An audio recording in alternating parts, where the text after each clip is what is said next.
काय फुगा कुठं हुडकू मी फुगा? पप्पाने सरपण आणलंय. आता आपण चूल पेटू. इथलं झाडू थोडं.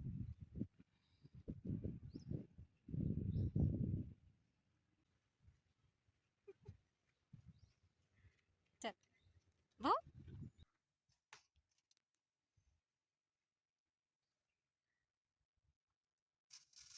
नीट केलंय कशाला नको तू करणार वे.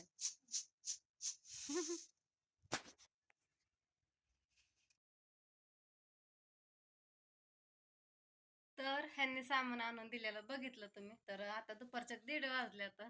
आणि ह्यांनी सामान आणलं. मी बसले आपलं सामान नीट करायला, खोबरं हे चिरायला.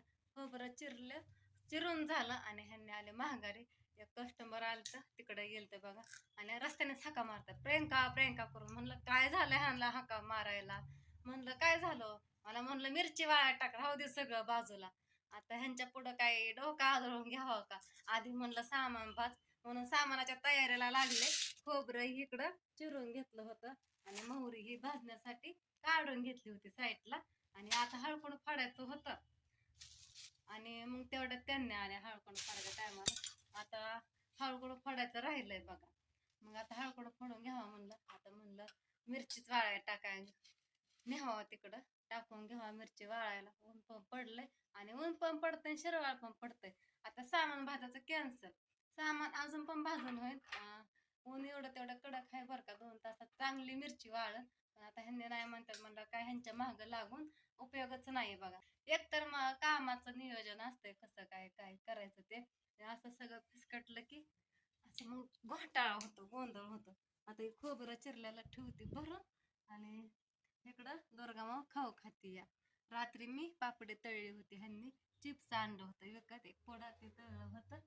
आणि ती संत्री पण घेऊन बसली. तिला म्हणलं नको खाऊ, आपण ज्यूस करू त्याचा.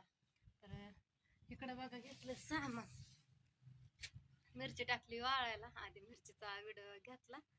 ह्याचा घ्यावा म्हणलं, ऊन आहे तोपर्यंत मिरची वाळायला टाकली. म्हणलं ऊन जायचं तोपर्यंत इकडं नादी लागल्या. आता ही हळकुंड फाडायचं. एवढं हळकुंड फाडायचं, धन चाळायचं. धन पण चाळून घेते. आभाळ येतंय, शिरवाळ पडतंय, काय की ऊन पडतंय. आणि लसूण तर अजून ह्यांनी मला फाडायला लावलाय बघा. हा लसूण त्यातला निम्मा फाडायचा आहे. 2-2.5 किलो लसूण आहे. तरी पण मला म्हणतात फोडा अजून. आता काय करता, आता ह्यातला निम्मा फाडायचा. जाऊ द्या, हाय ह्यांची इच्छा. उद्याच मसाला करायचा कुठं तर उद्याच मग आता असू द्या. आता पण उशीरले होता आलाय. चला घेते सगळं नीट करून. भांडी पण घासून ठेवली होती. खोबरं धन टाकायला, खोबरं तळ्याला काढायला, धन चाळून त्यात टाकायला, परत तळ्याला भाजलेलं सामान काढायला.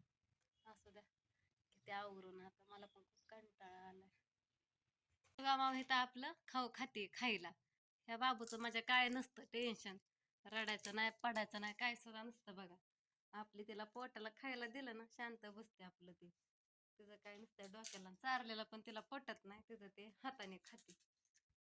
तर ही बघा आपली लालसर अशी मिरची आहे बघा. 12-13 किलो मिरची आहे. आता ही टाकली उन्हामध्ये. तर म्हणलं आता ही गोणीवरती काय मिरची बसणार नाहीये, त्याच्यामुळं म्हणलं आपली घरातली चटई नवीनच आहे, वापरलेली पण नाही, वापरत नाहीये मी.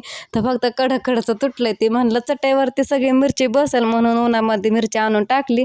मिरची खाली टाकूस चटई एवढी तापली की इतकं पाय पळतात, पाय सुद्धा ठेवू वाटत नाही त्याच्यावरती.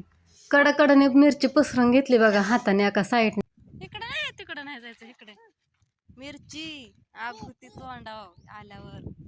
मिरची एकदम सादळलेली आहे म्हणून म्हणलं वाळून द्यावा एक दिवस ह्यांनी म्हणले. तर बघा मिरची वाळायला टाकताना मी हातात पिशवी घातली होती. म्हणलं हाताची लय आग होऊन. इतका ठसका उठत होता ना मिरची वाळायला टाकताना. इतकं तिखट मिरची आहे, डेंजरच आहे बघा. ठसका पण भरपूर उठत होता. आणि हा कांदा बघा थोडा वलसर आहे, तो काल कापलेला आहे. आणि हा कांदा अजून चांगला एका दिवसात वाळून निघल. 2 पिशामध्ये थोडा वलसरच कांदा आहे. भरपूर कष्ट करावं लागतं ह्याच्यामध्ये पण, सुकाचं नाही मसाला बनवणं. आणि हा पहिल्या दिवशी कांदा कापलेला ते चांगला वाळत आलाय. अजून आजच्या दिवस पण कडक होईन बघा उद्यापर्यंत.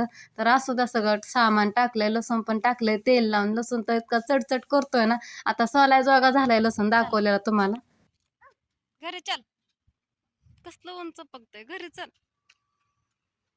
टायमिंग तर भरपूर झाला होता दुपारचा. सामान तर माझं नीट करून झालंय. त्यात मध्ये दुर्गा अजून मध्ये मध्ये करते. तिच्या संग खेळायला दिवसभर कोणीच नाहीये. राधू शाळेमध्ये, ओम शाळेमध्ये गेलाय, त्याच्यामुळे ती माझ्या संगाच बडबड करते आणि मी काय जास्त तिच्या नादी लागा नाही. भरपूर पसारा पडलेला आहे. धन निवडून झालं, तिकडं स्वच्छ करून झालं. आलीच बघा माझ्यापाशी. हळकून पण फोडून ठेवलेलं आहे. सगळं सामान नीट करून ठेवलं. उद्या फक्त आपलं सामान भाजायचं आणि लसूण सोलायचं. लसूण पण सोलला असता पण खराब होऊन जाईल उद्यापर्यंत. नको तू करणार वे.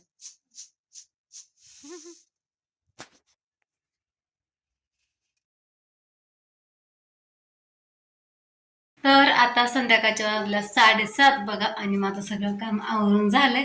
फक्त किचन वाटा आवरायचं राहिला. तर दुपारी मिरच्या वाळ्या टाकल्या होत्या. 5-5:30 वाजता मी मिरच्या भरल्या, घोळून घोळून भरल्या गोणीमध्ये. अशी कडक अशी मिरची तुटूस तर वाळून दिली बघा आज. आणि इतकी घाण निघली ना त्याच्यामध्ये, असं ढेकळं होती मातीची बघा, काळी ढेकळं होती त्यातले. काळी माती कशी असते तशी ढेकळं होती मिरच्यात. असं वंजळभर माती कचरा निघाला तर घोळून भरल्या. आणि मग भांड्याचा पाळा हे घासला इकडं. रस बनवला भांडे घासून झाल्यानंतर. मुलं आली शाळेतनं, मुलं हे जेवली. राधू आणती, राधू उशिरा येते म्हणून ती उशिरा उशिरा आली म्हणते मी सारखं. तर मग जेवणही झाली. राधू गेली मैत्रिणीकडं आणि इकडं देवाला दिवा आपण लावला इकडं. आणि आता मला जायचंय मंडईला. भाजीपाला नाही 2 दिवस झालं. तर म्हणलं चला चपात्या पण बनवून झालं तर. आणि इकडं बघा आता ह्या कापडाखाली चपात्या, सकाळची भाकर आहे. चपात्या झाल्यात बनवून, भाजी करायची आहे. आल्यावर भाजी करा म्हणलं. सकाळच्याला मुलांना डब्याला काहीच नाही, तर एवढं किचन कट्टा पुसून घेते आणि जाते मंडईला. मस्त असा घटमुट बघा आंब्याचा अमृत बनवला होता. कोण कोण आंब्याचा रस म्हणतं. तर मुलांनी ह्यांनी पण खाल्लं आणि ह्यांनी गेला बाहेर काम कराय. मग आल्याने का होतंय फोनमध्ये. तर हे रस अजून मुलं खातात संध्याकाळी जेवताना. तर चला बघा आता माळवं काय काय घ्यायचं ते. परा दिवशी तर गुरुवार आहे, मंडई भरतेच बघा. आता वाटतच कांदा पण इथं घरामध्ये आणून टाकलाय. म्हणलं आपण जायचं बाहेर, घरी कोणीच नाही. आणि हा कांदा बघा 2 दिवसापूर्वी कापलेला कसला मस्त असा वाळलाय. तर अजून उद्या दुपारपर्यंत अजून कडक होईल. आणि ही काल चिरल्या सुकलाय, वाळायला लागला होता. ही टाच गोणी परत मागणं चिरली होती मी काल. एवढसा झालाय वाळून बघा, जागा परत नव्हती एका गोणीवर. चला मी जाते आता. संध्याकाळचं वातावरण बघा किती मस्त असं वाटतंय. गार अशी हवा सुटली आणि तुळशीला पण मी अगरबत्ती लावली होती. मस्त अशी हवा सुटली बघा. काय फुगा कुठं हुडकू मी फुगा? पप्पाने सरपण आणलंय. आता आपण चूल पेटू. इथलं झाडू थोडं पाला हे उडाल्याला आणि चूल पेटू. कोळस तर विस्कटून गेलं तिथलं. चला 1 वाजली 1, उरकायचं नाही परत आपलं. फुगा वय तू संपून टाकलं की ते बबूला आणलेलं. अवतार कसला केलाय लगेच.